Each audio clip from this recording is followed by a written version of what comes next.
Okay, I think we'll get started. Okay, thank you everyone for attending today's program. I'm pleased to share that about 500 people have signed up for today's event. Momentarily, we're going to hear from Rabbi Jacobson about addressing mental health stigma. But first, I'd like to take a few moments to talk about my personal experience with Avnei Chein. I'm Uri Wolf. I'm Avnei Chein's consulting psychiatrist. I work as part of the Avnei Chein team. Getting the right help for mental health conditions is difficult due to a number of factors. One is stigma of mental health issues. This is despite the fact that mental health issues are so prevalent in all of our communities. Thankfully, I think this is improving in large part due to organizations like Avnei Chein and programs like this. There are additional challenges in getting the right help for mental health crises in Israel. Israel has a very complex mental health system with many resources scattered in many different places. Personally, one of the amazing things that I find working with Avnei Chein is the knowledge that the caseworkers and the entire Avnei Chein team have of the complex Israeli mental health system. When an individual calls Avnei Chein in a moment of crisis, they receive a case manager who guides the entire family to find the right resources. They don't stop there. The team continues to stay involved and support the family step by step to get the right help.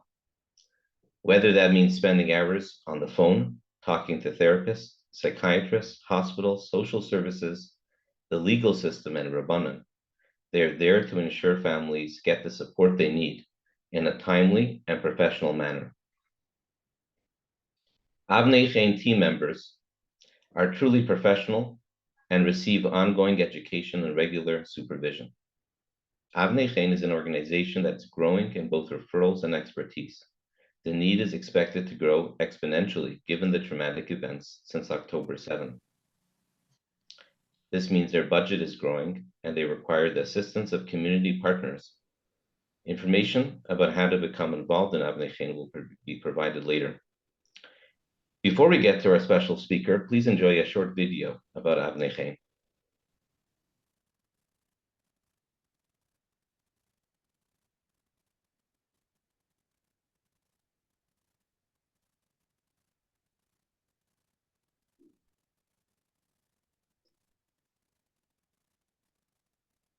Is there a video about Avnei Chein? There's no video about Avnei Chein. Okay, don't enjoy the short video about Avnei Chein. So then we'll get straight to Rabbi Jacobson. The scenarios depicted in this film are based on true events, but are portrayed by actors. At least 10% of Israel's population is suffering from a mental health challenge. Mental health challenges are often overlooked, and when neglected, can lead to a crisis. These challenges affect people all around us, our friends, our colleagues, our family members. My husband's about to be released from the hospital after suffering multiple psychotic episodes with no plan. I really don't know what I'm going to do. Left to the complex bureaucracy of the mental health care system, families feel helpless and desperate for any kind of treatment. There is nobody here to I'm sorry, waiting times are longer than normal. And the unending cycle of trauma can feel more excruciating than the illness itself. My wife suffers from a disorder diagnosed by a few different psychiatrists.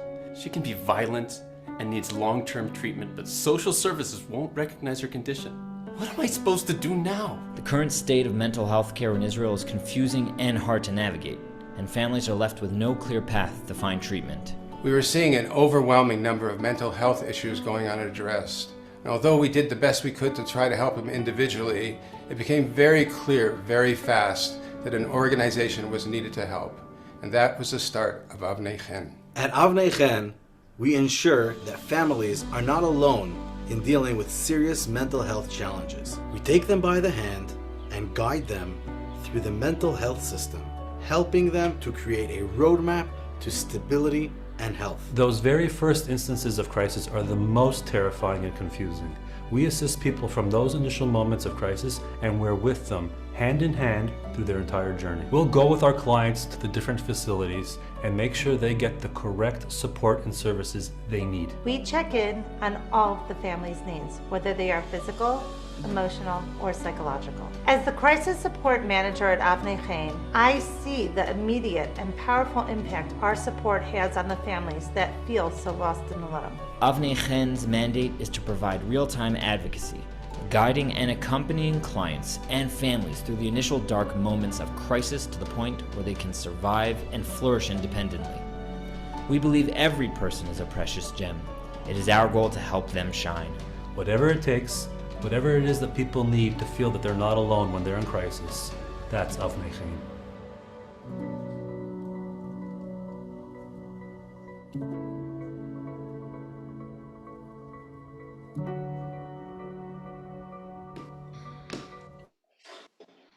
So without further ado, I'd like to introduce Rabbi Jacobson to talk about this very important topic. Thank you for coming. Sure. Thank you, everybody. Thank you for the schus. Thank you for the honor. Thank you for the privilege of addressing all of you today. I know that we have hundreds of people listening, and many more will probably watch or listen later. And I'm really very grateful for this privilege and opportunity, and to talk about something so important, and for this organization, Avnei Chein, for all of your tireless efforts and dedication and love for our brothers and sisters in your community and across Eretz Yisrael, and all those you impact directly and indirectly.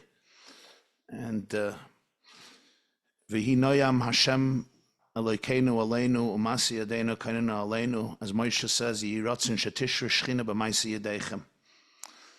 May the Shechina dwell in the work of your hands, so that you should be able to continue to grow and be successful and be ambassadors of true healing and recovery and hope and love and expansive redemptive consciousness, and with harchavas hadas and menuchas hanefesh v'haguf. So my topic today is dealing with the stigmas of I would say everything connected to mental and emotional health. The stigmas in our community, the stigmas in our homes, our families, individually and collectively, and where we stand today, how we can improve, how we can each become kinder, more sensitive, more compassionate within our own hearts, within our own homes and families, within our communities, for ourselves, for our loved ones. So I'm going to share a few thoughts, a few feelings about this matter. And I know we're going to have, soon we're going to open the floor also to dialogue and questions and answers. Everybody could, I guess you already announced, everybody will share their questions, and we'll address it on a more personal, intimate level in response to people's questions.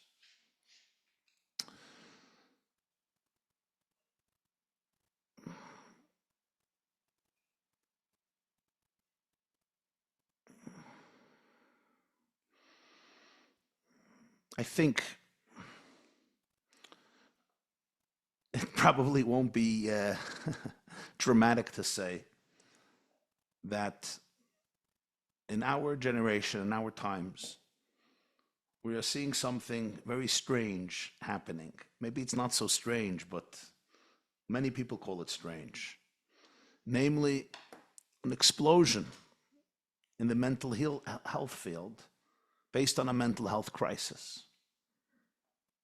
There's not a day that doesn't go by, that I myself don't deal with either many emails, letters, texts, WhatsApps, conversations, reaching out.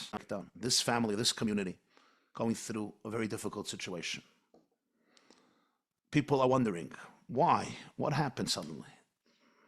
Mothers write to me all the time. Well, you think my life was so easy when I grew up? Fathers say, well, what do these kids want? What do they want? They have more comfort than we had, that our parents had, our grandparents had. We're not crazy, abusive parents. There's a lot of confusion. There's a lot of pain. There's a lot of anger. There's a lot of frustration. There's a lot of resentment. I would say there's also a lot of ignorance. There's a lot of judgmentalism. Some are saying it's all the fault of the society today and the mental health professionals and rabbis or spiritual leaders or activists and who contribute to the toxicity of encouraging and reinforcing the mental health crisis. In other words, what about going back to good old disciplinarian measures where we don't take our emotions so seriously and we just tell our children, learn from me, be a soldier, put one foot ahead of another foot and march on to the promised land and everything will work out. Some of you are smiling because you're well familiar with this approach. And, I think it's in this area, it's so important to be humble and open. There is room to discuss. There's a lot of room to discuss, the boundaries that are blurred between being empathetic to emotions and losing all definitions of right and wrong, constructive and destructive, the need to be able to be in control of my thoughts and my words and my actions. So there is a lot of room for that. But I think that many of us have tried that. We've tried, putting down our fist, saying this is how it is, and hoping that everything will turn out wonderful. But it doesn't work that way very often. And I don't think anybody here is on just for voluntary reasons because you have nothing to do and you decide that this is what you want to think about. I think Avnei Chein was founded, as many other organizations, because of a real situation, because of reality. I could try to fight reality, but at some point I have to embrace reality, not fight it. And the reality is that so many people are struggling. And many of us don't know what to do with it. And I want to discuss a few issues with this. The first element has to do with shame, stigma. This is a big one. Shame and stigma is based on the idea that we have developed a culture, and I'm going to be saying this with God's grace without any judgment, because the judgment is on me just like anybody else. It's not about judgment. This is really about identifying truth in a compassionate and humble way. But we often grow up in cultures and communities, and I'm talking about all different types of communities and all different types of cultures, even within the Jewish world and within the Jewish Orthodox world and within the Jewish ultra-Orthodox world. And I know that the demographics are very, very diverse, and that's wonderful. So this is not about one community or one movement or one group. This is really about a general trend that affects us all. And that is that we like to feel that nacha, success, means that we create perfect families, or at least close to perfect families. As I always say, we want to hatch them, match them, and dispatch them. Give birth, put them on the conveyor belt of a Jewish education, right? 3 years later is an upshernish, a few years later is a bar mitzvah, bas mitzvah, a few years later, hopefully you can walk them down to the chuppah and ask them to give nachas with a new generation coming, and now you become a zayd and a baba. I'm saying this, of course, a little bit to tongue-in-cheek and humor, but you get the point. And sometimes it works that way, those kids who follow the trajectory of our systems, and they do it well, and they do indeed bring us a lot of joy and happiness, and it's very special, and it's very beautiful. And just because a child likes the system and works through the system, we shouldn't discriminate against them and not give them all their needs, right? Afal pi shaloi chata is oich Yisraelu. And even a kid who's not driving you meshuga deserves all the attention and all the attachment and all the empathy like every other child who is driving you a little crazy. So we have to remember that. Very, very important not to neglect that child who's just waking up in the morning and going to yeshiva and going to school just because he or she has not rebelled. But the fact remains that so many of the youth are not in that. They're not following that path. And whatever the reason may be, There may be mental challenges, emotional challenges, spiritual challenges, social challenges, psychological challenges, challenges within the house, challenges within themselves, challenges that come from their nature, challenges that come from nurture, challenges that are connected with parenting, challenges that are maybe connected to epigenetics, things we have inherited through generations before us, and maybe a combination of so many factors. And it's all coming together now in a very, very intense, and I think an unprecedented, at least from what I know, very unprecedented, and certainly in terms of the quantity and also in terms of the quality. And the shame and the stigma becomes so profound, you know. You're embarrassing the family. And what are the shadchanim going to say? And what if I can't get my other daughters into the right seminary? And what if I can't get my sons into the right yeshiva? And generally, what are my neighbors going to think about us? And what do my parents think about us, the grandparents, and my uncles and aunts? And next week we have a chasen and a shabbat and a mitzvah. And is she going to come? Is he going to come? Is he not going to come? And generally, if we start talking about all these things, like, you know, we have a crazy family, like we have mental illness in our family, we have depression in our family, we have psychosis in our family, we have bipolar in our family, we have schizophrenia in our family, we have acute depression in our family, we have a lot of anxiety in our family, we have somebody who chas v'shalom tried to do the worst in our family, all in our family. And I'm like, I'm a prominent guy in my community in Israel, you know. I've been learning in Kollel, I don't know, for 23 years. I'm considered a Talmud Chacham, and my wife is like a tzaddikus, and you know, the biggest balas chesed in the whole neighborhood. And I'm just giving one example, but there are millions and millions of examples. You get the point. And I think there comes a moment in life where we all have to look very, very deeply into ourselves and say goodbye to the ego of shame and stigma. Because you have to choose the safety of your children, of your loved one.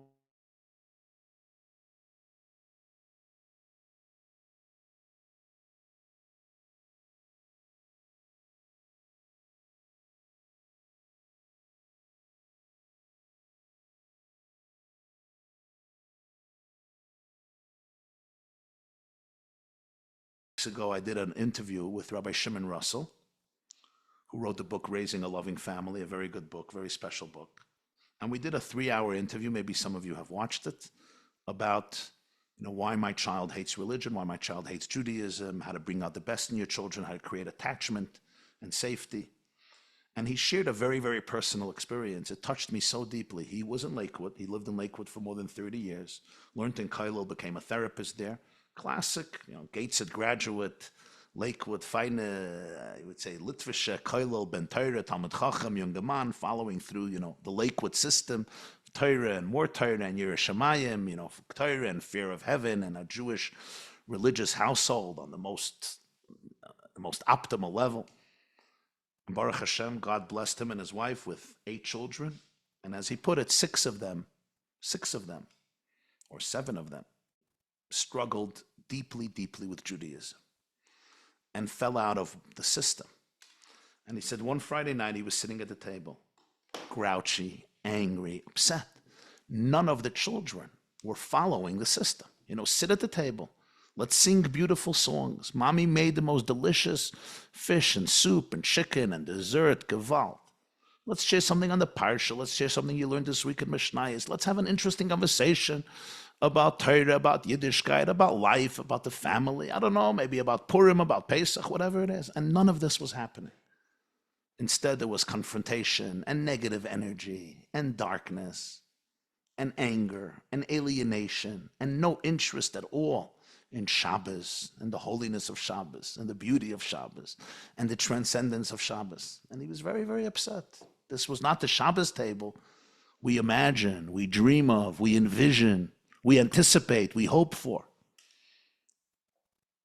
And he finishes benching, and he's going up to the 2nd floor, I guess, to retire. And he's really upset at his kids. He's really upset. You know, they're ruining his life. And Rabbi Russell said his daughter, who, let's put it this way, wasn't dressed, you know, in the most religious uniform and was rebellious, turned to him as he's going up, and she passed him in the hallway. She turned to him, and he said, she said words that changed his life. She said to him, Tati, it doesn't look like this Judaism thing is working out too well for you. It hit him.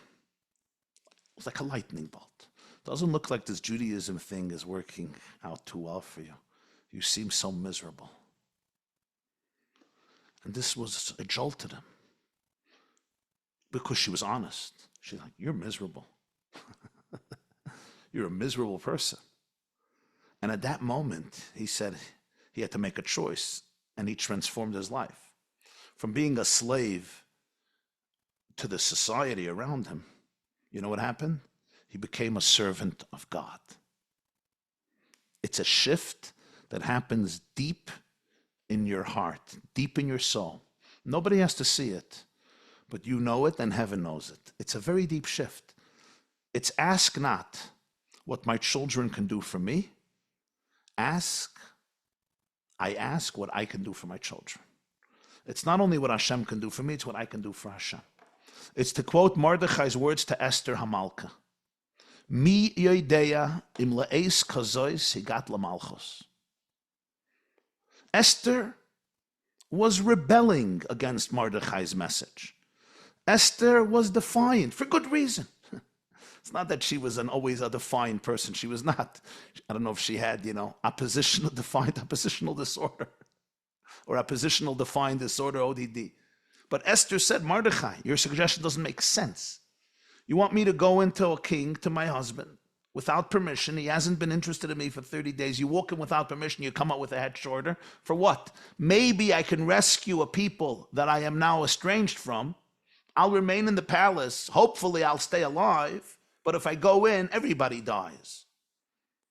There is a very, very deep, deep resistance in Esther's words. But Mordechai says something, and it persuades her to go. And after everything he says, don't think you're going to be saved. If you don't do anything and you're passive, we will be saved anyway. You and your father's house will be lost. But then he says, who knows if this is not the reason you were chosen as the queen, as the first lady of the Persian Empire? What's the meaning? Who knows? Like maybe, yeah, maybe not. You should say, I know, we know. Divine providence has brought you here for this moment. And one of the profound explanations is Mordechai was answering a very deep question. Esther was like, how did I end up in this mess? I'm a regular Jewish girl, valedictorian of Beis Yaakov, or valedictorian of Bnei Sion, of Beis Ruchel, of Beis Chana, of Bruya, of Shalamit, of Neve, I don't know, whatever school. I'm a great girl. I had a future building a beautiful Jewish home with a beautiful Shabbos table, with a Yom Tov, with a Purim. This was before Purim. With a Pesach, with a Shavuos, with a Sukkot. How did I end up with this alcoholic, with this drunkard who killed his first wife Vashti, a Persian monarch who's not Jewish? Why? How? And Mordechai says, Mi yodeya. Some things transcend das. They transcend knowledge. Mi yodeim leis kazeh zikat malchus was not a statement of ambivalence and doubt. It was a statement of ad lo yoda. Some things transcend our intellectual ability to grasp them and control them. Your mission in life is beyond what I or even you can really understand intellectually. Don't try to mathematically make sense of, it makes sense based on the trajectory of my life that I ended up in the palace. Some things are what we say in the morning, Ashenu matov chalkenu umanoyim goyrolenu. What is goyrolenu? Our lot, our goyrol. What is a goyrol? A goyrol seems random. Why did you win the goyrol and I lost the goyrol? Why did this goat get chosen to go here and this goat there? It's a goyrol, it's a lot. It's like a random mistake. But we know it's not random.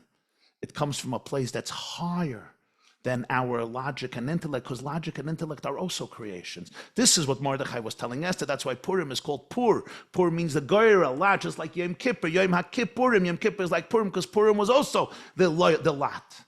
Everyone has a different journey. One goat goes here, one goat goes there. How do you know exactly what your mission is? How do you know what is right and what's wrong? How do you know what a perfect family looks like? How do you know what a perfect Shabbos table or Seder of Pesach looks like? How do you know what a beautiful home looks like? I don't. You know what I do know? I do know this. It's not a mistake that these are my children. Hashem has given these children to me. He didn't make a mistake. It means that these parents are best equipped to be able to be the most powerful force of healing for these children and for themselves. It's not a mistake. You say, yeah, but why am I dealing with this? And why is my neighbor not dealing with this? And why does my sister have it so easy? And why does my brother have it so easy? And why is my sister making her 14th wedding, I don't know, and within Chves? And I'm still struggling with so much. I don't know, because I said, but one thing I do know, and that is I have to stop asking what everybody is going to do for me to make me look good and say, this is really not about my ego. Now it's time to tune into my soul's calling, my soul's mission. What does God want from you? And it's not what he wants from me. It's not what he wants from you and from you. Is this something I can always grasp and understand exactly the meaning and the purpose and how it's going to work out? No. It's a state of miyadei ad lo yada. But these are the moments that open our hearts to infinity. They allow us not to be stuck in arrogance or narcissism or shallowness or superficiality or egotism. This is the moments when we actually become free. We are liberated. We become emancipated because I'm not here to impress anybody. I'm not a people's pleaser anymore. I'm not here to look good to you or to you or to you. I'm not about that. It becomes a moment of authenticity, and therefore it becomes a moment of vulnerability. My dearest friends, these are choices we each have to make. Are you going to live from a place of authenticity and vulnerability, or am I going to live from a place of cover-ups and arrogance? Not because I'm an arrogant person who wants to live in cover-ups, but simply those are my coping mechanisms. Those are my survival skills. I get it. I don't want to be vulnerable. I want to be respected. I want to have a stand. I want to be chashav. You want to be, I get it. I understand. I want my kids to look like they're playing the part. They can get dressed up once a year. My kids are dressed up all year like Purim, but maybe Purim is the only real day. You know, other days of the year, we think those are the normal days. Purim is like, you know, the strange day, Adalayada, right? The other days of the year, we know who everybody is. I know who you are. You know who I am. I have control. I have a schedule. Everything is planned. And Purim is the day, you know, where chaos reigns. Maybe it's the other way around. All the other days, we're dressing up, trying to make believe we know who everybody is and that we're in control. Purim is the authentic day. Adalayada, give it up. Let it go. The freedom of letting go for real. I don't have to control anybody. I could relinquish control. I don't have to play God. I'm not God. I'm a channel for Hashem. When you let go of the need to be God and you can be a channel for God, you're a free person. You know why? Because you have all the power without all the responsibility. Listen to what I'm telling you. You have all the power without all the responsibility. You have all the power because you're Hashem's shliach. Shluchai shel adam k'maisa. The messenger carries and possesses the properties of the one who sent him. Shluchai shel adam k'maisa. You are a shliach of Hashem for these people. You are their father, you are their mother, you're a brother, you're a sister, you're a relative, you're a friend, you're a therapist, you're a teacher, you're a mentor, you're a guide, you're a Rabbi, whatever it is. And you are a shliach for yourself, for your own soul. And as a result of that, I have the divine power that I need to be able to show up. But I don't have to take responsibility. It's not personal. It's not personal. And that's how we let go of stigmas. We need open conversations. And let me try to be honest with you. I think I'm trying to be honest the whole time. You know, I feel that sometimes so many of our conversations in our communities are so saturated with cover-ups, with inauthenticity. People are sick of it.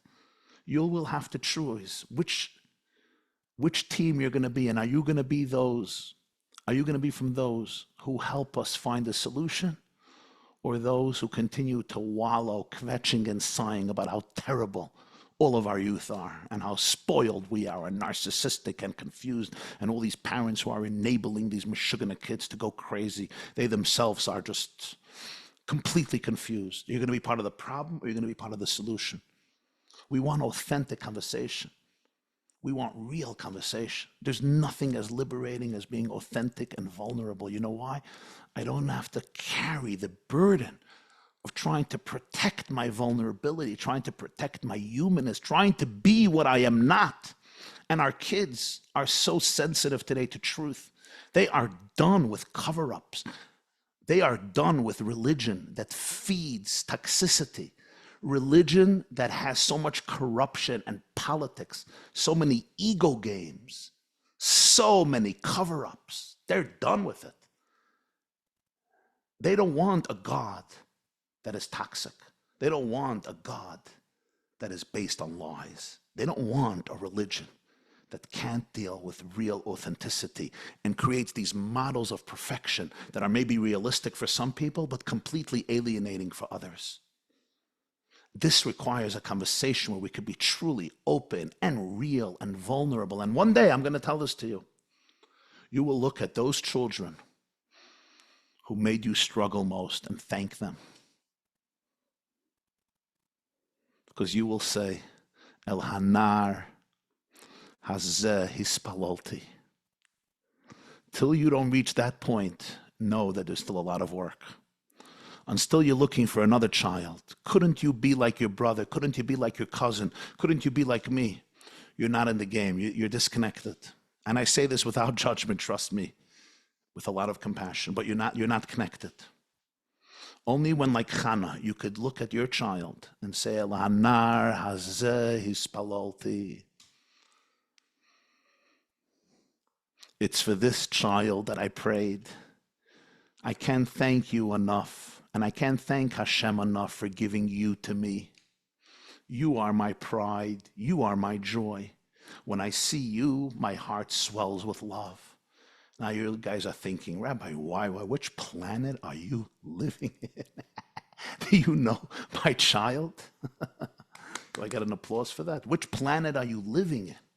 And I say to you, I'm living on planet Earth, and I know the struggle. We're all in the same boat. But this is our work. Very often, our work with our children is not work with them, it's work with ourselves. How godly are you? How well am I dealing with my trauma, with my coping mechanisms? How much am I connected to my own true self? And this is where I come to another, I think, very, very important point. And this has to do with inner work. Inner work.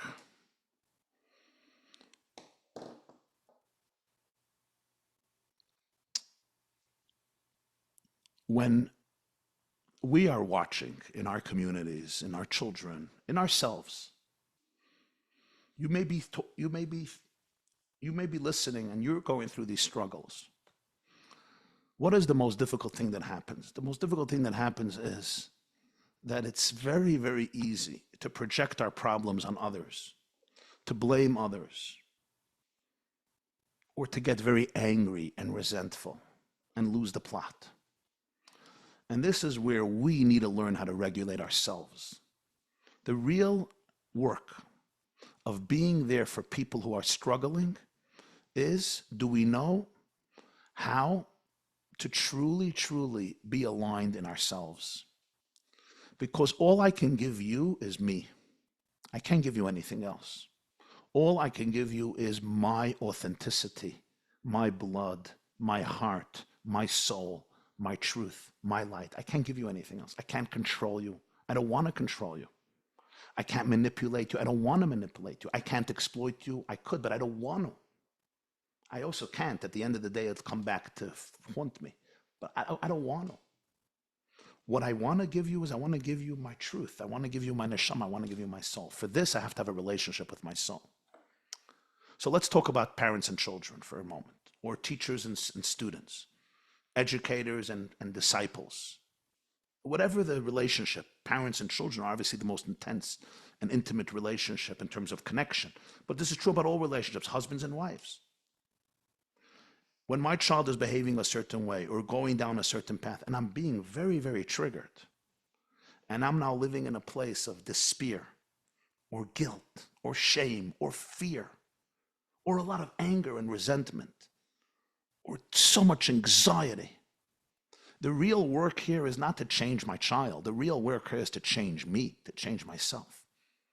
This is where I and you, we all need to develop tools, find tools to be able to make our soul our best friend, to be able to find calmness inside of ourselves, to be able to deal with our own mental challenges, our own inner struggles. And here's the truth. We all develop coping mechanisms at a very, very young age, and those coping mechanisms help us survive. But many of those coping mechanisms become terrible distractions as we get older. They may undermine our marriages. They may undermine our relationships with our children. Most importantly, they undermine our relationships with our own truth. I don't know my own truth because I'm living with a coping mechanism, and it proved successful for many years, maybe 50 years. Maybe I disassociated emotionally, and it did well for me because I couldn't deal with my emotions. Maybe I became very aggressive. Maybe I became very meek and passive. Maybe I became the ultimate people's pleaser. Maybe I'm dealing with constant anxiety, constant guilt, constant shame, constant anger, constant resentment. These are things I need to be able to work on, deal with. Am I ready from my adalayada? Am I ready to let go of my coping mechanisms, of my egotistical structures, and develop new neural pathways that are based on mystery, infinity? Can I open myself up every single day to my inner divine soul, which is a chelik eloka mimal? It's a derivative of infinite consciousness. It's a fragment of the divine. It transcends abuse. It transcends illness. It transcends any flaw. The soul is always filled with confidence and joy and oneness and promise. It's full of curiosity and compassion, creativity and courage, love and connection. It's a derivative of the divine. It's infinite. It's not afraid. It's not afraid of authenticity. It's not afraid of vulnerability. That is its staple. It is authentic because it's divine. Hashem Elokim Emes. And it's full of joy and strength. It says in Tehillim, we say it every morning. There is confidence and joy in his space. In that space of mine, I am a derivative of Elokus, of godliness, of Ein Sof. I am a manifestation of Hashem in this world.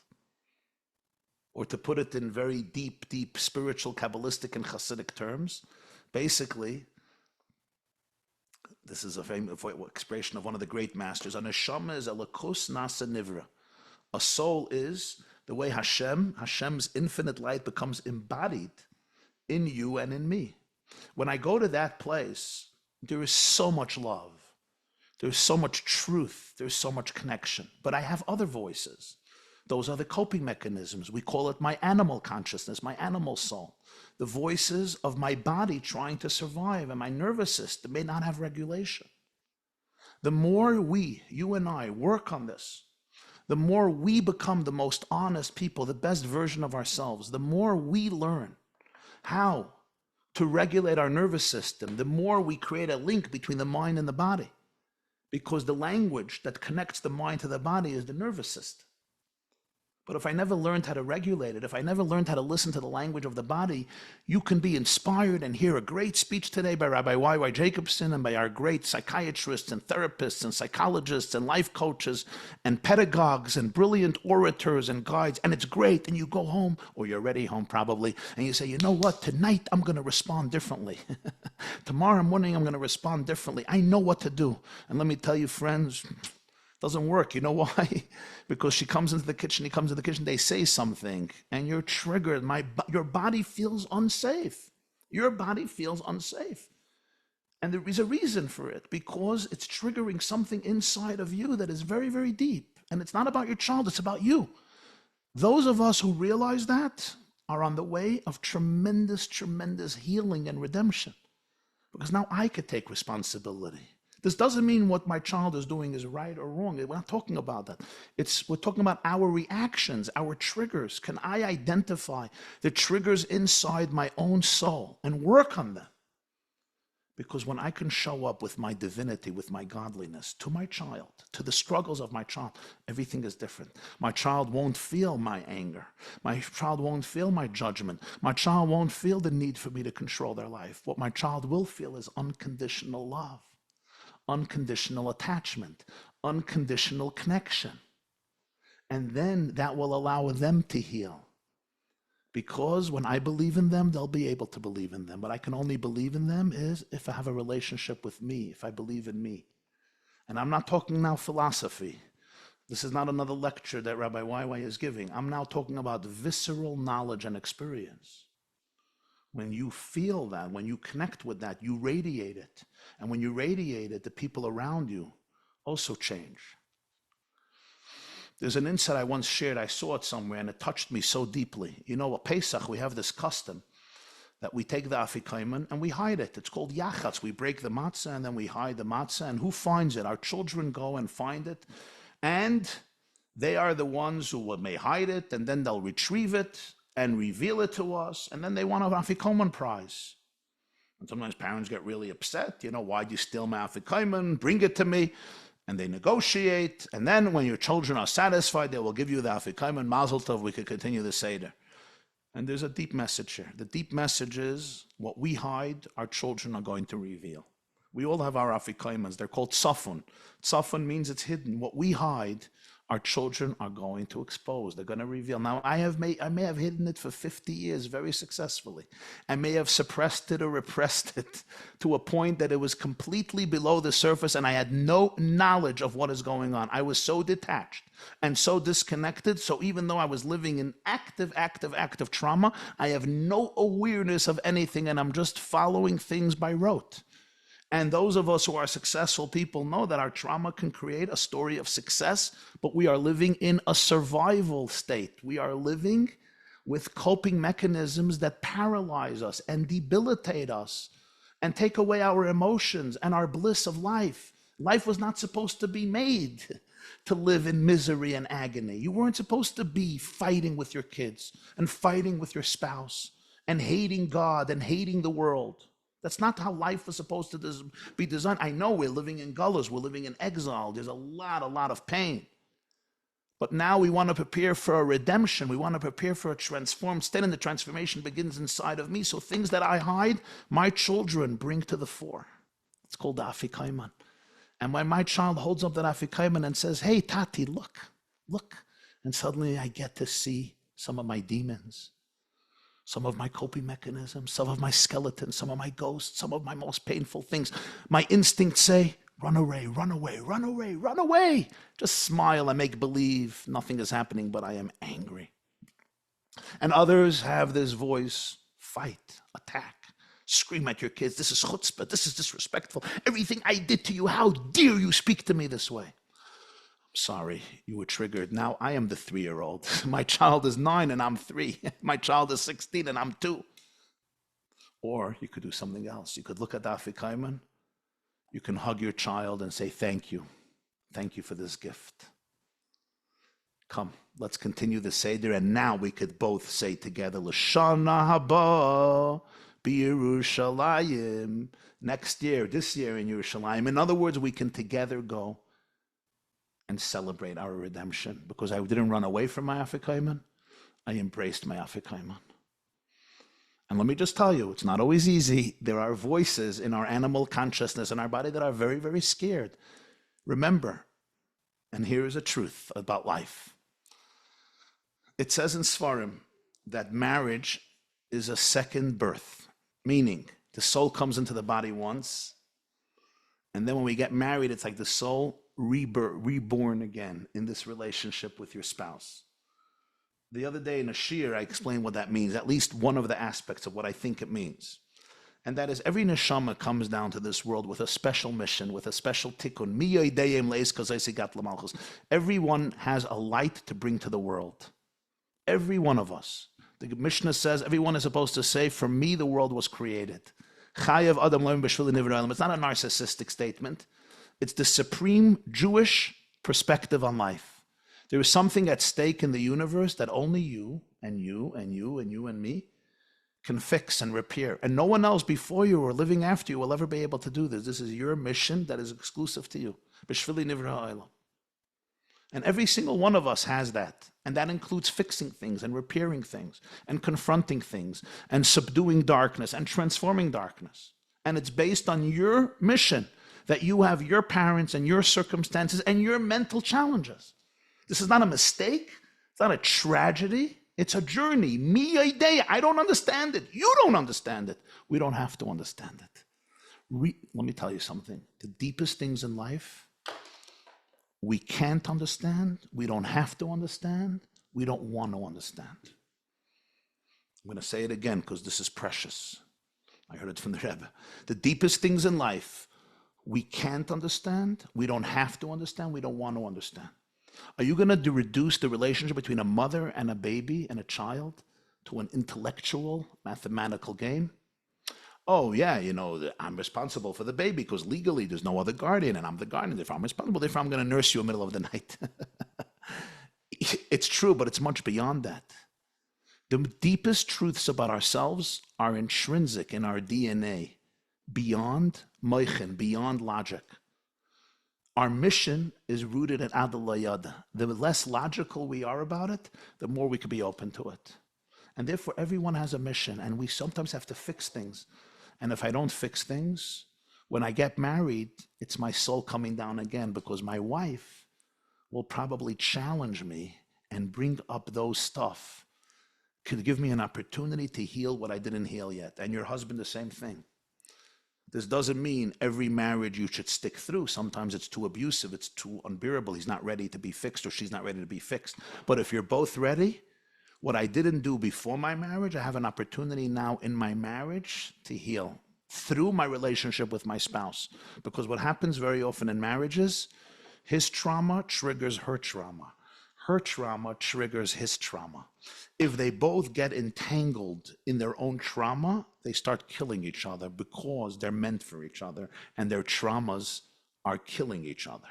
But if her trauma triggers his empathy and his trauma triggers her empathy, now their souls connect and together they can help each other confront their own traumas. That's an incredible opportunity. This is what makes marriages blissful, my friends. Now, sometimes we don't do it in our marriages. So God gives us a third opportunity. It's called our children. Our children will trigger all of our traumas. I guarantee you. I get an applause for that too, by the way. Our children will trigger all of our traumas. If not number one, number two. If not number two, number three. Usually each one will trigger another trauma. Each one will trigger another one. If you have, Baruch Hashem, 7 children, you probably have 7 serious traumas to deal with. If you have 12 children, okay, good luck. But we're all dealing with something. And when we can confront our afikaiman and embrace it, it's incredible. It's incredible. I'm going to tell you something else, my friends. I have another 10 minutes, and I'm going to go to questions. I want to tell you really 2 things. One is a personal experience that gives me a lot of strength. And this personal experience, I think, is a prelude to perspective. And the personal experience happened when I was a child. I was a child. I grew up in Brooklyn, New York. You could probably hear from my accent. I didn't grow up in Mississippi. I didn't grow up in Atlanta. I grew up in Brooklyn, New York, in a neighborhood called the Crown Heights section of Brooklyn, where we always worked on integration between different types of communities. One year, it was Erev Pesach. It was Pesach at night. First night of Pesach. The Lubavitcher Rebbe, who lived in the neighborhood, would give matzah after Ma'ariv to a few people, his secretaries, people who worked in his office, people who worked in his home, helped out with helped out in the house, people who helped out his brother-in-law, just people close in the office, in the Chabad headquarters. My father had an interesting relationship with the Rebbe, so he was also invited to get matzah. And the Rebbe, after Ma'ariv, before going home to the Seder, would give all these people a piece of matzah. The adults, he would give a whole matzah. Their children, he would give a broken piece of the matzah. It's usually not hard to open a pound of matzah, shmura matzah, and most of it is broken. So he didn't have a problem finding broken pieces. And then the adults, he would give a whole matzah and wish everybody a kosher freilich and Pesach. As a kid, I went with my father every year, the first night of Pesach, to get matzah from the Rebbe. It was a very special privilege. The Rebbe's face, I remember, he was standing at the door, was shining like a malach elikim. And I walked by. I was a little kid. And the Rebbe turned around to the pound of matzah, to the brown box with the matzah, and there's no broken piece. Usually he would find a broken piece and give it to me because I was a kid. So he started to lift the matzah to look for a broken piece, and he lifted the second one, the third one, fourth. He lifted up every matzah in the box. I don't know, some miracle that there were no broken matzahs in that box. I never saw that before or after. Usually it's full of broken matzahs. It's hard to find a whole matzah. And he finished, and I was standing there and waiting, and there was no broken matzah. So the Rebbe, I remember, he took both of his hands, one on top of the matzahs, one on bottom. He held them, with subtlety, and then he turned over the whole pile of matzah upside down, and again he started to look through. So it was literally from bottom up now, because he turned it on and started to look through again, looking for a broken piece. At this point, I have to be honest and confess, I was thinking to myself, Lubavitcher Rebbe, nothing will happen if you give me a whole matzah, I promise you. If you don't tell, I don't tell. Just give me a whole matzah. Let's call it a night. I'm waiting there. It looked like eternity. It was very special to be in his holy presence, but it was getting a little like, just give me a whole matzah. What's going to happen? A kid is going to get a whole matzah. What do you think I'm going to do? Sell it on eBay? I didn't say anything. I was just standing. The Rebbe finished the pile again. There was no broken matzah. I saw that he was hesitating to break the matzah. I understood. He didn't want to break a matzah. I get it. It's not yachatz. He didn't. And he started to walk away to go look for another box of matzah to find a broken piece of matzah to get me. And on the way, as he started to step away, I don't know what he was thinking, but it looked like he decided not to when he came back. And I think a little begrudgingly, or so it seemed to me, the eyes of a little kid, he took the matzah, I think the second one, and he broke it. And he gave me the broken piece, and he said, Akasher and Afreilich and Pesach. I didn't think about the story. I didn't even remember it. Years and years later, the story came back to me. I was sitting and dealing. One night, an email came to me. Such a broken situation, such brokenness, such suffering, such anguish. And a part of me, I guess, felt so overwhelmed and so distraught and so confused. I didn't understand what is happening, why is this happening, and how am I falling into this parsha? Like, what am I supposed to do here? Do I have any knowledge or wisdom that can really help the situation? It was just very, very painful and very difficult to deal with. And one story and another story. I get quite many letters from people of all demographics with horrendous stories. Horrendous stories of abuse, of dysfunctionality, of difficult challenges and situations, especially in the field of mental health. And it's hard. And the story came to me. And I had this visual feeling. Why would the Rebbe not give me a whole matzah? What's the big deal? I was a kid, okay. So one part of me said maybe this was a blessing to find my second half and to know that I'm not whole. I still have to find my second half. And it was a special blessing because indeed God has blessed me with a second half that is beyond what anyone can ask for. L'arichas yamav v'shanim tovos. But then I thought there's also something else. Maybe the Rebbe felt that part of my journey would be talking and meeting people with a lot of brokenness. And in his own inimitable way, he was telling me, Yosef Yitzchak, don't be afraid of brokenness. Don't be afraid of the broken matzahs around you. Don't be afraid. Don't duck. Don't shrink. Don't evade your gaze. Don't close your eyes. Don't become apathetic and indifferent. Don't become cynical and cold. Don't become detached and judgmental. Instead, when you learn to embrace the broken matzah in your own heart, you'll be able to embrace broken matzahs in other hearts. Here is a broken matzah, and remember that yachatz, the ultimate mitzvah of matzah, we do on the broken matzah, on the prusa lechem oini. Because redemption happens when we are ready to face all of our broken places. Redemption happens when you and I could look at adversity, stare at adversity in the eyes, and not be afraid. Where I could look at my adversity and instead of experiencing the shame and the guilt and the overwhelming anxiety, I can hear all those voices of guilt and shame and fear with compassion, but not back off from looking at my adversity, as dark as the devil may seem, and it may feel like it's swallowing me up alive. And I want to run to China. I want to run to Antarctica. I want to disassociate. There's a lion in the room. I cannot confront all these lions. There's more than one lion sometimes. And the Rebbe said, don't be afraid of the broken matzah. Behind your brokenness, you will find your wholeness. Under the brokenness, you will always find infinite light. It is such intense light that it couldn't be revealed in any other form, but only through this brokenness. And if you can hold on to this broken matzah and show other people how they can hold on to the broken matzah, we'll be able to say L'shana haba b'Yerushalayim. And this is what I've tried to be. This is what I try to do. I try to do it with myself. It's not always easy. And I try to do this with loved ones and try to do it with people I come into contact. And it's what I'm sharing with you today. There's a lot of brokenness. There's a lot of pain. But let me tell you something. Behind every broken matzah, there is the promise of redemption. And there's a reason for this.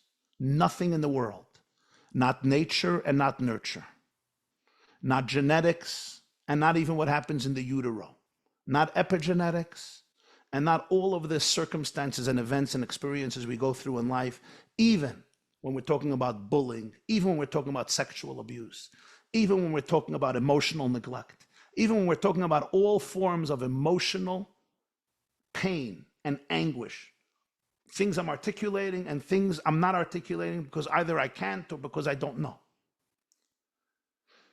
But deeper than all of this stands the soul of every single one of our children and every single one of our brothers and sisters and us, ourselves, you and you and you, which is a chelek eloka mimal mamash.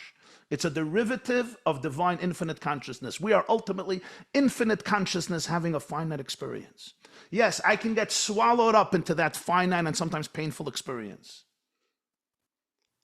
But our work is with compassion and empathy and support to always find the Avnei Chein, to always find those cherished gems, those pearls, those diamonds, glittering divine diamonds at the core of every single heart that are always, always intact. Nothing can destroy them. Nothing can even tarnish them and compromise them. I am in awe when I watch people who have been through so much in their lives, including such abuse that is unfathomable and that I happen to have intimate knowledge about. And then I look at them and I'm expecting to see a broken, devastated vessel that is hopeless for a good reason. After everything you have been through, look at you. You should be broken, and yet I see a light. I see a soul that experiences the pain. And I say to them, don't you realize all the pain you're experiencing is because your soul was intact and your soul saw it all happen and your soul is a witness and your soul knows that it should protest all the lies and all the stupidity and all the atrocities and all the cover-ups. And that's why I know you're intact. It's the greatest proof of the divine core at the heart of each and every one of us. If we were really just random mutations, susceptible to forces outside of us, then those of us who experienced hardship and abuse should be broken, hopeless vessels. But because at the core we are divine, so we're invincible. No one can snuff out the light of your soul. Nobody can extinguish, nobody can dampen, nobody can eclipse, nobody can compromise the infinite expansiveness of your soul embodied in you. What we need help is access. We need help to access that inner soul to be able to communicate with our brain, with our nervous system, with our body, to be able to embody our light. But never doubt that light. Never ever doubt that core. That is why you have pain. That is why you know what happened. That is why you know how wrong it is what happened. That is the sign that that sense of truthfulness inside of you, nobody can ever take away. Believe in it. Hold on to it. Embrace it, because it's much more powerful than everything that's broken in us. And don't be afraid of the broken places inside of you and inside of others. Let's support each other. Let's hold each other's hands. Let's cry on each other's shoulders, because then we'll also be able to laugh on each other's shoulders and dance to the end of love. Thank you.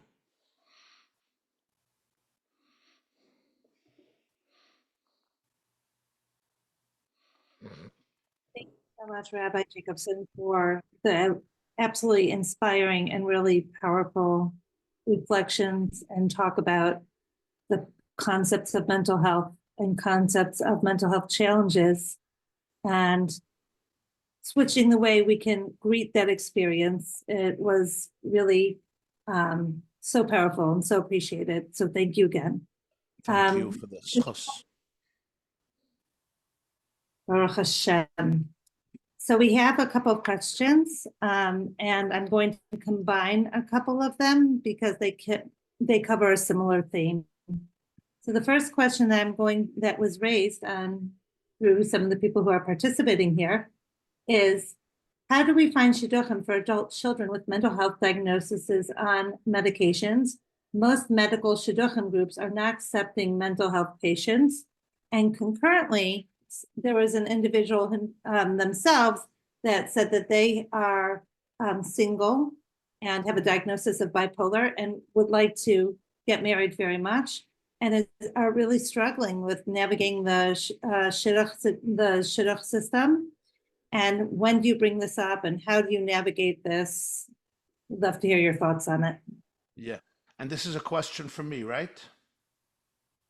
Yes. Because I know you have someone else answering questions. That's why I'm asking. Yes, but I think this is something from a rabbinical point of view. Yeah. Okay. Wow. This is this is a painful but very, very real question, and there's a few parts. So let me just say what I think. The first element is, when we speak about mental illness, it's important to understand that there are those of us who struggle mentally. If we identify the problem and we identify our challenge with honesty and without covering it up and without running away, I just want to say this at the outset. There are so many healing opportunities today to enhance our life significantly. I know personally many individuals, and I'm not a mental health professional, I'm not a medical professional, so I'm saying this, with a lot of humility and without any conclusive, authoritative scientific facts, but just from conversations with quite many professionals and patients. It's just so important to know that people who are ready to take responsibility for their challenges today, there is an unbelievable opportunity today that God has given our generation for healing modalities. I've done interviews with really, really, serious doctors in the mental health field who even said that today there is a huge literature suggesting that there are profound links between mental illness and trauma. Unlike we always thought about mental illness, that it's basically you just have a chemical imbalance, a boy is born with a hole in the heart or with diabetes, and you have a mental illness. But if it's associated and connected to trauma, this means that it's so much connected to our emotional well-being and our attachment and connection. So it's just important to understand this. And there are even those professionals who are suggesting different models of healing today outside of the regular medication route, which may not, but may prove very, very and unbelievably helpful for trauma healing, and therefore perhaps for different issues connected with what we call mental illness, and especially the area of plant medicines, vitamins, somatic therapy, exercising, daily schedules that are consistent with a lifestyle of mental health and alignment. I'm just throwing this out because I think it's important for people to realize how much hope and how much potentiality there is today for incredible healing, even in those areas that we thought it's just, this is the decree and this is how it's supposed to be and this is how you're going to die. The best is you can just manage it, b'diavad, but there's a lot more today. Number one. Number two, in terms of a shidduch, I think this is where we really need to reach a very deep place of trust in ourselves. In other words, and I'm not a superstitious type of guy, so I don't want this to sound superstitious, but I'll tell you what I mean. What I mean is this. If I am comfortable with my mental challenges and my mental shlichus, my miyodea, then ultimately I will attract that. People will be more comfortable with me. And therefore, I will find, hopefully, I can hope much more to find the right person for me. In other words, if you can really accept yourself, other people will accept you as well. Obviously, you have to find the right shidduch. Obviously, we all know that just like there are many boys struggling, there are many girls struggling. And I think that we're not looking for the perfect person. We're looking for a person who's confronting their own things, and they're ready to create space for another person confronting their things. And if there's willpower, real willpower, what do I mean willpower? I mean there's goodwill and courage on both sides to be able, each of us, to deal with our issues. And sometimes these can be the most powerful marriages. Now, we don't want to be deceptive in any way or form or fashion. I was at a Nefesh conference. Nefesh is like a group of religious psychologists, and Reb David Cohen Shlita, he was one of the prominent Rabbanim in America. Reb David Cohen was there, and they asked him this question, and he said that he feels that at the fourth date, around the fourth date, that's when people should be having these conversations about serious mental challenges, because he feels sometimes the first 3 times it wouldn't be fair because there's no chemistry at all. It's just like you have a problem, okay, next. And afterwards, it's not fair because sometimes people invest a lot and they may not be ready for this. But he felt that after a few dates where there's enough connection that you really see the qualities of this person, then a person should say, this is what I'm dealing with, this is what I'm struggling with. And then the other person could make a decision. But I'm going to say again, I think the real deepest issue is there has to be a lot of trust. If God made me and he's invested in me, and he gave me my soul, and he gave me my body, my challenges are not a source of shame. My challenges are a source of pride, because this is my mission. Esther wasn't ashamed that she was busy with a non-Jew in the palace doing what he wanted, because Miyodea, this was her mission. Each of us was sent down a certain path. If this is my path, I'm not ashamed of it. I will accept it. I will embrace it. I'm not going to deal with stigmas. And you know what? You're going to attract people who are like-minded. You're going to attract people who are also honest and also authentic. Let's remember, a lot of people in our community are struggling. Shh, hush, hush, hush, hush, hush. Not our family, but it's all a joke. It's a lie. Everybody's struggling. There's mental illness everywhere. There are serious challenges every year. Trust me, I know what's going on a little bit because I have a little access, and people are open with me because they don't have to sign their names in their emails. We're all struggling. We're all challenged. So when you're comfortable with it, you will attract people who are authentic and honest and with a lot of faith and a lot of trust and a lot of inner self-love and acceptance. With God's grace, you'll find the right person. And if we're both committed to the path of healing, you can have an unbelievable relationship. But you have to take responsibility for your challenges and not throw it under the rug. Thank you so much. Next question is for Dr. Uri Wolf. And the question is this: how does society view mental and physical health differently? And do you think the two should be addressed in the same manner? Why or why not? And the second part of the question is, should there be any caution when sharing that information with an employer the same way you would maybe share physical information?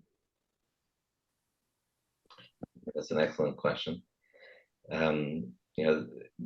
Mental health and physical health are very similar, but also very different. So, I think, that in many ways you can look at mental health like physical difficulties. If a person is ill, you often say it's like if someone has a flu, often it's hard to do things and to function well. People with mental illness often find themselves in the same position where it's difficult to manage and to function. But I think it's important to realize that mental health often looks like it's more like it's deeper than physical difficulties. For example, people often think that there's something wrong with them because they have a mental illness, something wrong with them because they have depression. Getting back to what Rabbi Jacobson was referring to about shidduchim, I think it's important that people don't define themselves by their illness. People don't define themselves by their mental health crisis or diagnoses. When someone has a broken leg, they don't say, "How am I going to find the shidduch because I broke my leg?" People are who they are. People have personalities. People are very special in many ways. And a person that has a mental illness, who has depression or anxiety, for example, doesn't make them different, doesn't make them not a special person. And I think it's very important that people realize that when getting into shidduchim, thinking about functioning in life and doing things in their life. So I think that's a very important just concept of how to view mental illness. The second question, I forgot the second question. Then you want to remind me? Second question is just similarly how one may disclose to an employer because there might be time needed to take off because of a physical ailment. How does that apply to a mental illness? It's I don't know. I think it's important to understand that employers don't have to know everything about you. And I think although, people have all kinds of different struggles. People have physical struggles, people have bad days, people have all kinds of struggles. And I don't think employers need to understand details about why a person can't show up for work or have some difficulties. I think the important thing is that people try their best. People try to do what's right. And people have to be as honest as they need to be, but not, people don't have to divulge things that are very personal and very, very personal for them. Thank you so much, Dr. Wolf. Rabbi Jacobson, if I could ask you a further question, and I'm going to also take two questions that are could be extrapolated one from the next. Is there a truth self, an authentic self? If one feels that his authentic self is counter to Torah, how do we manage that? Do we encourage the person's perception of their truth self?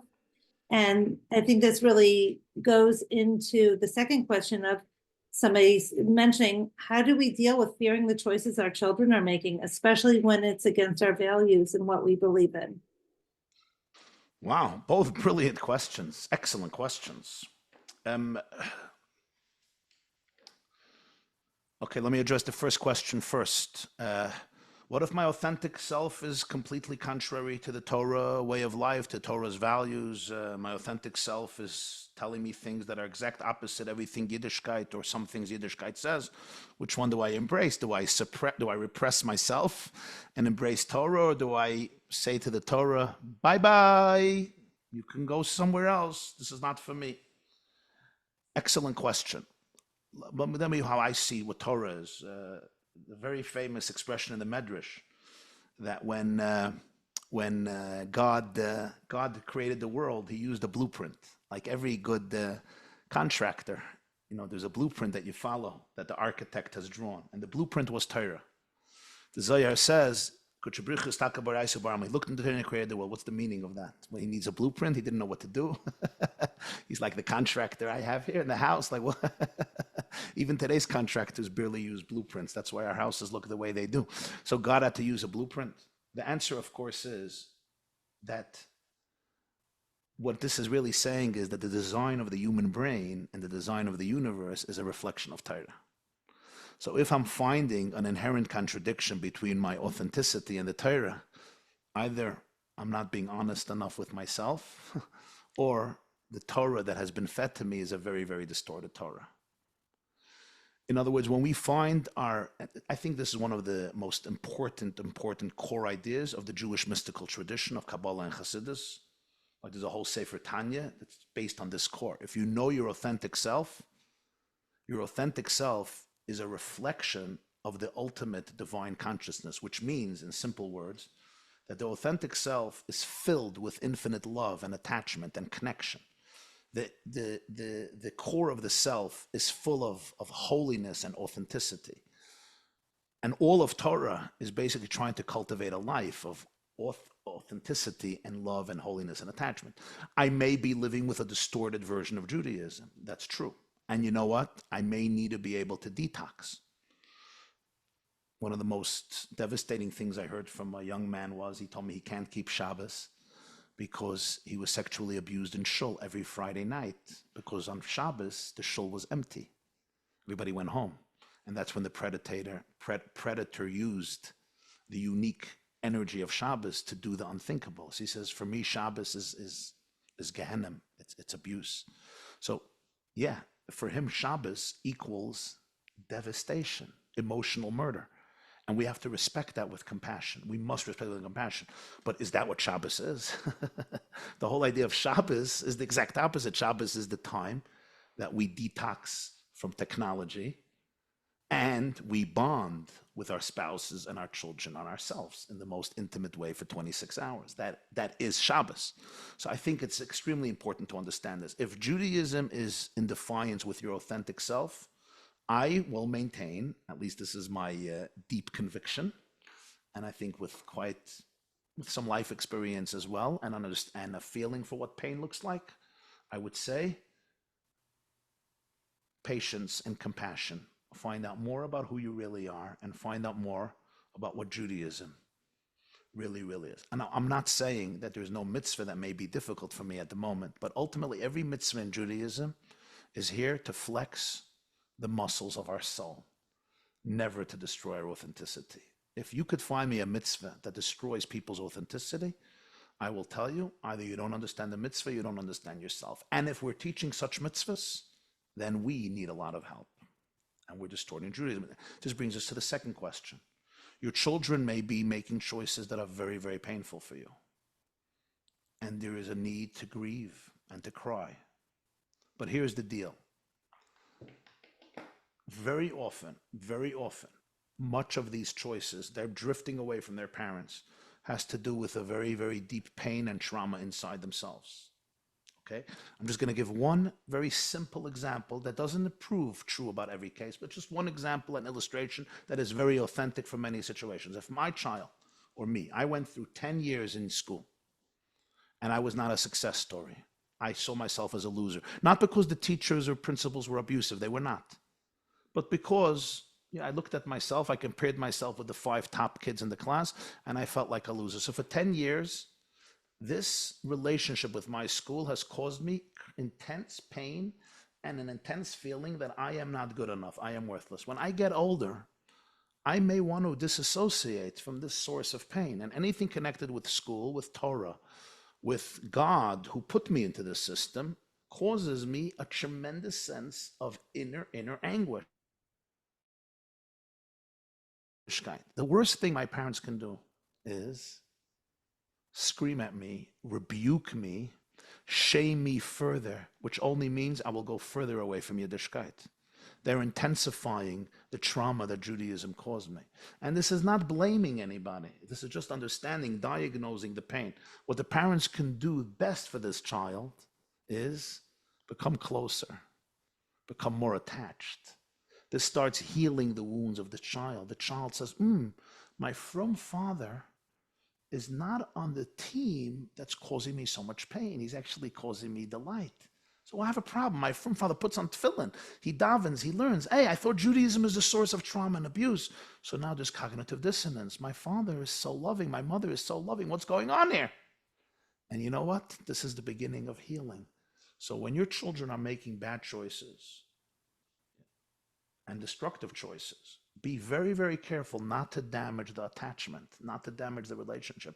It's the relationship that is usually the remedy. The relationship is the tool for healing. That connection is more powerful than anything else. Don't let go of that connection. Don't. Abandoning that connection is abandoning the future of your child, God forbid. It's painful. You need a support system. You need to get rid of your ego. You need to have a good marriage. And you need to be able to have compassion for all the voices inside of you that have been struggling. But find your courage and your soul. Remember you're a servant of God and connect deeper with your child. Don't run away.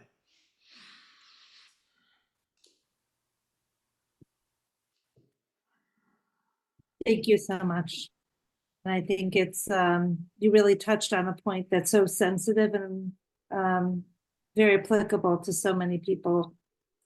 And it's hard. It's hard because we think if we scream at them and we just tell them, you don't do this in this house. In this house, you wear a kippah. In this house, you get dressed with tznius. You think your 17-year-old daughter doesn't know how you dress in your house. You think your son doesn't know what your values are? They've been in your house for 15 years. They know everything. They've heard this lecture 20,000 times. They know everything. It's not an issue of knowledge. This is an issue of inner pain. And the greatest remedy for pain is attachment. Now, I know this is hard. It's difficult, especially with other kids. This is one of those mi ideas. What's my mission? But everyone is dealing with this today. I mean, I can't say everyone, but just enormous amount of families, perfect families, beautiful families, best families in Israel, best families in Bet Shemesh, Amat Bet Shemesh, Beitar Illit, and Bnei Brak, and even Meir Sharim, and even Batei Ungarin. And Muncie and Lakewood and Borough Park and Williamsburg and Monroe and Cornelius and Golders Green and Stamford Hill and everywhere else in the world. So welcome to the club. And now it's time to open our hearts and not to make decisions from anger and resentment and ego or insecurity, but make decisions based on really, really what these children need more than anything else. And I'm also going to say, get advice from people who are experienced with these children. Do not get advice from people who don't have a lot of experience with these children, because they might mean well, but they might give you horrific advice. I really appreciate that perspective, because very often in crisis, people are really looking in every direction, and whatever sometimes the most accessible and available might not be the most effective. And as you're saying, could even be destructive.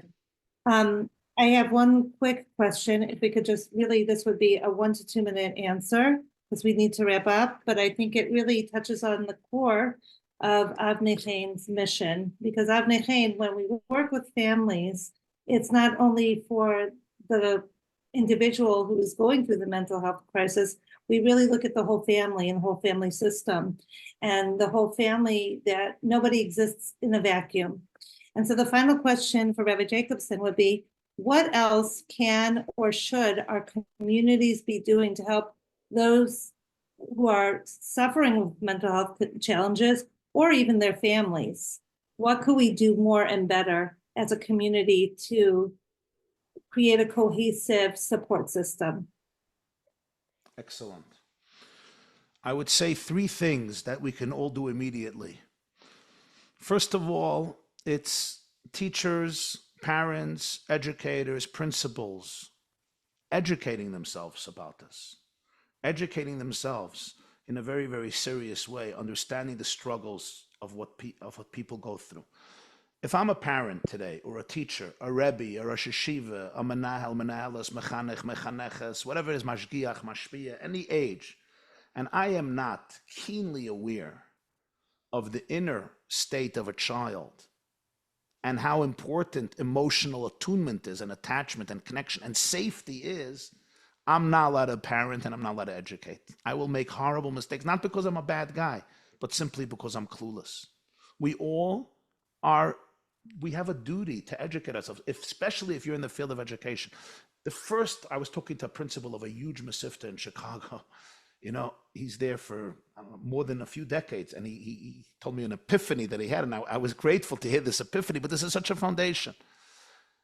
Every boy who walks into your classroom, every girl who walks into your classroom and walks into your house, the prerequisite is safety, safety, safety, safety.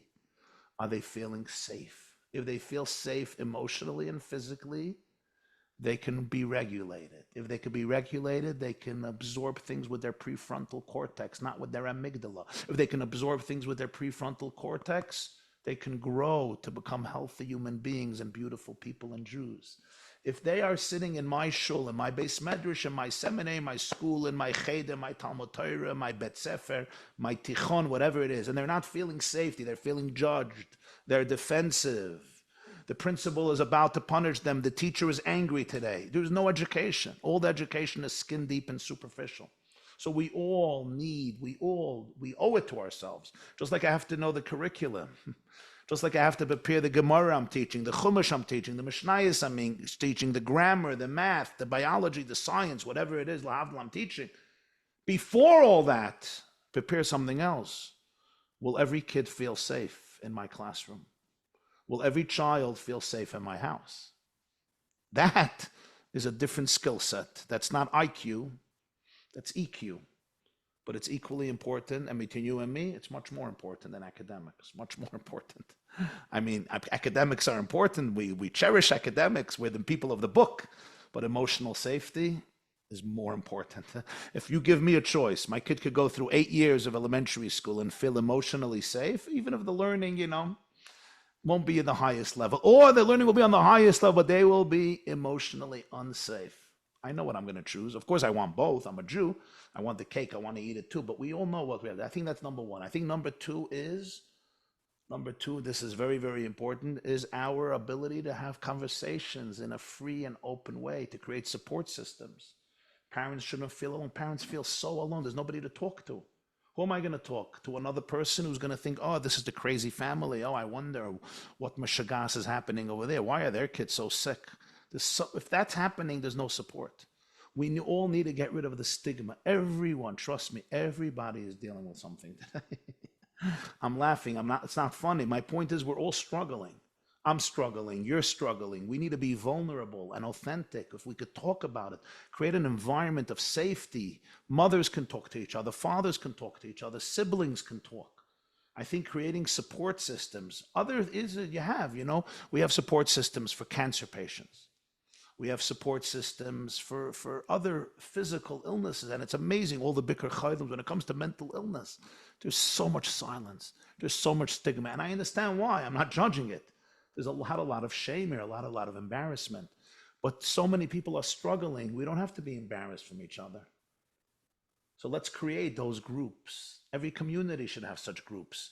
Groups where people could meet. They could be Zoom. They could be WhatsApps. There could be conversations. Those would be references.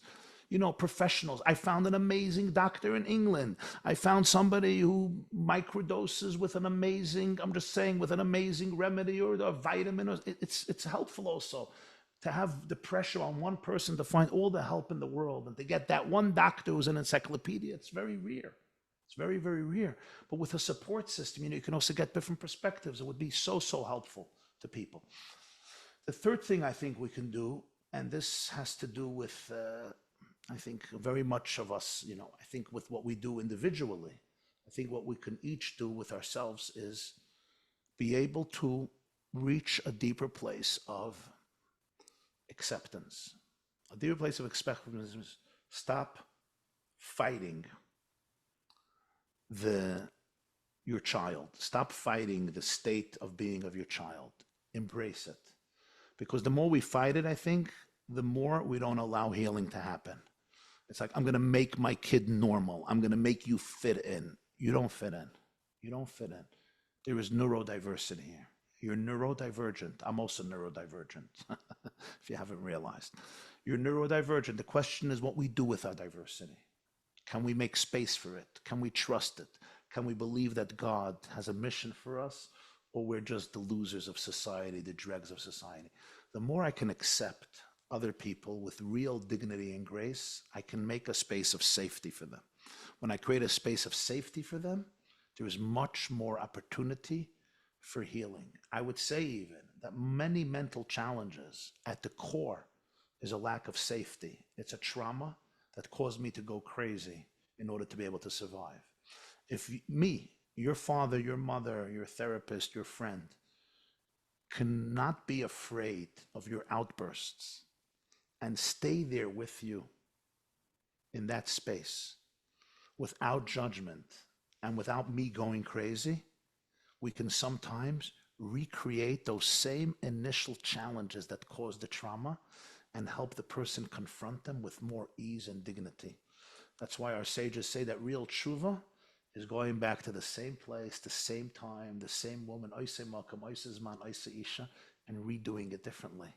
If I can take you back to that space of chaos and show you we can be here with you and hold hands, that is so healing. So this has to do with a very internal work that I think we are challenged today to do.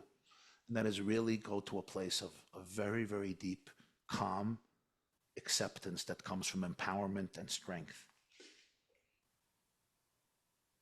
Thank you so much, Rabbi Jacobson. And we're going to wrap up now, but I really wanted to say that point really leads me into the concept of Avnei Chein as a way of helping people not navigate the whole journey not only the logistical, bureaucratic part of resourcing and connecting, but actually of really holding people's hands through the process so that there isn't that additional trauma of loneliness, and there is somebody with you who is there to be your champion, your person.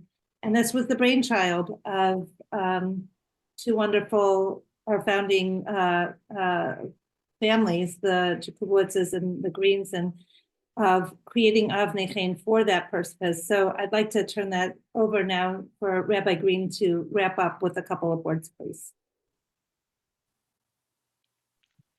First of all, I want to thank you so much for speaking about such sensitive issues, something that unfortunately people are often very afraid to really address, which so much Torah knowledge behind it really is a tremendous bracha for us. Just as an expression of how much I'm excited about it. I'm one who follows your shiurim all the time. And when we were talking about having a guest speaker, right away I said, well, the best speaker would be Rabbi Jacobson, but of course he's not going to be able to do it. So Fran said, well, try him anyway. And sure enough, after a few days, I got an acceptance email that you're going to be joining us. And so I just want to express so much appreciation for that. We founded Avnei Chein because we had so many people coming to our doors for tzedakah, for charity. And when we got deep into the problems that were lying underneath their financial problems, it was almost every time we found a problem of mental health. And because they were already opening up about their financial struggles, and somehow that gave them the strength to open up about their mental health issues. Also because it made the financial pressure so much greater. And there's so many people out there that are suffering, and I just wanted to use this moment to show that like as the Rabbi expressed it, that we sharing our struggles is something that's going to only lead to a healing process. And Avnei Chein is overwhelmed with people who have had the courage to come forward and express what their struggle is and share it with us, and we are able to help them. So anybody who knows people who need an extra push of encouragement to come forward and get the help, we really are encouraging you to do so, because we're there for you and we're just trying our best, and we've seen, Baruch Hashem, tremendous results. And of course, this takes a lot of work and money, and so anybody who can help us out financially, that would be also, of course, very appreciated and going to a very good cause. So thank you very much for everybody joining us. And of course, again, to Rabbi Jacobson for giving us tremendous insight into these issues.